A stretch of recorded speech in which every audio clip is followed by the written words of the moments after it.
Knights Templar admitted back to inner sanctum of monasticism after 7-11 years hiatus.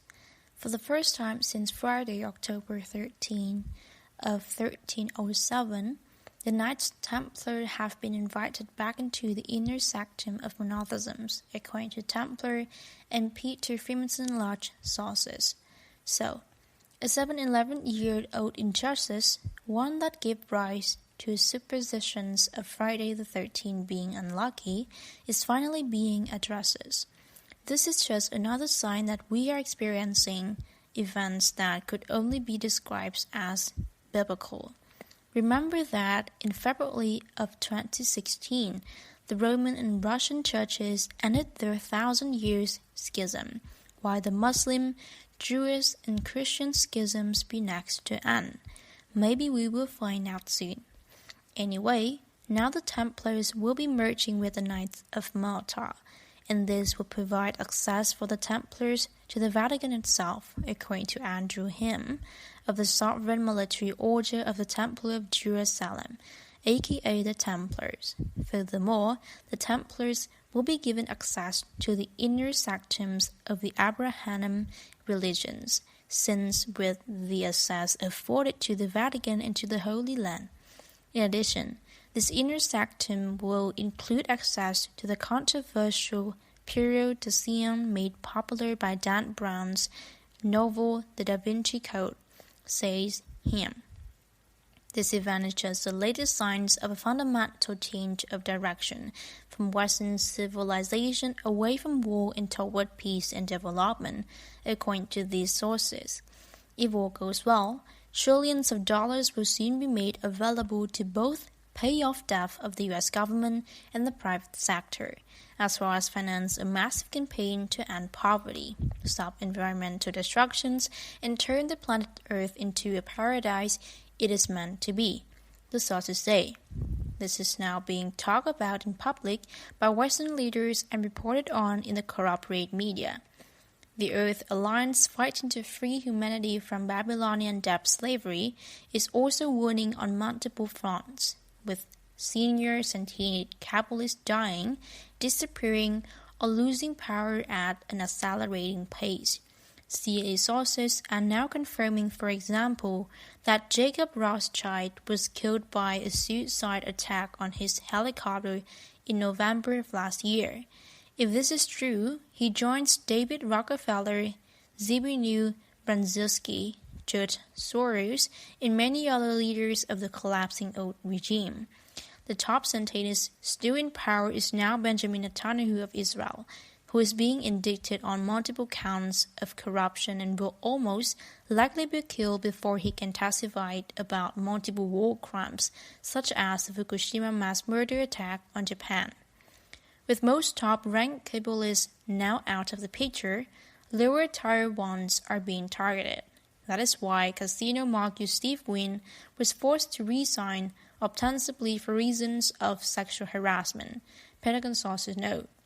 Now Mark Cuban, the billionaire owner of the Dallas Mavericks, has been exposed for enabling the corrosive, misogynistic culture, and may be lifetime suspended and forced by NBA to sell his team.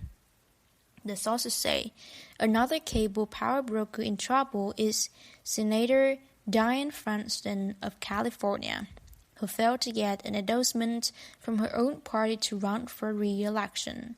The Pentagon and Peter Freemanson sources, among others, say the removal of senior and junior cable leaders is coinciding with growing evidence that some sort of secret space war is being waged to liberate this planet. Pentagon sources, for example, are saying the cable space fleet was destroyed over Nevada.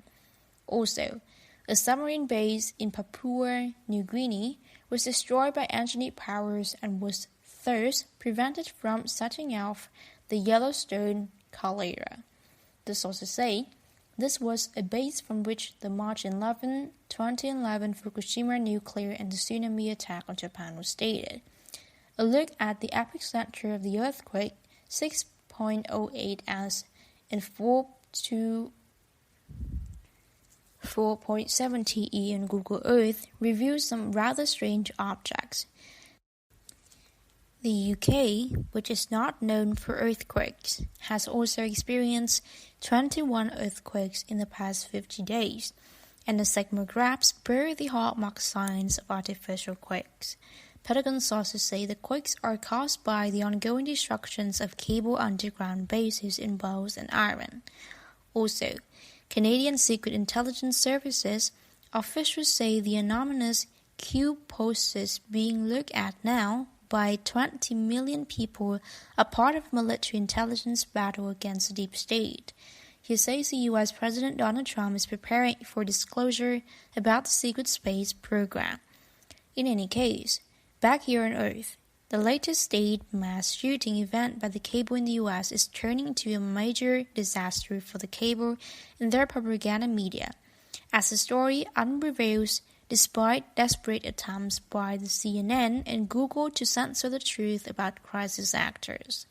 The false flag attack at the predominantly Jewish Parkland High School, whose victims, by the way, don't exist according to public records, was another attempt to grab the guns from the American citizens, according to a Jewish CIA sources. The source explained that they could not find any birth certificates for the so-called victims. The cable anti-gun distraction backfired as corporations like MetLife, Chubb, United Airlines, Delta Airlines, and Hertz that dumped the NRA after the Parkland shooting may face massive boycotts from non-NRA gun owners and military veterans, as the NRA gains even more members, Pentagon sources add.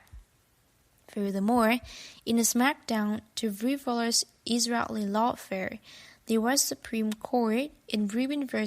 Iran ruled 8-0 that Jewish victims of the Jerusalem 1997 suicide bombing cannot collect from Iran by seizing its museum artifacts in Chicago, they point out. The cable is also losing on many fronts in the financial war.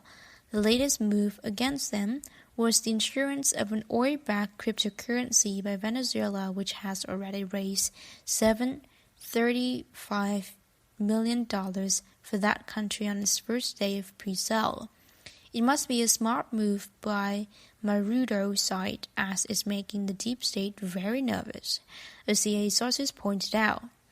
Russia and Turkey are also preparing to issue cryptocurrencies as a way to counteract U.S. sanctions, the CIA sources notes, with Asia also moving to nationalize cable-owned central banks in China, starting gold-backed yuan oil futures trading.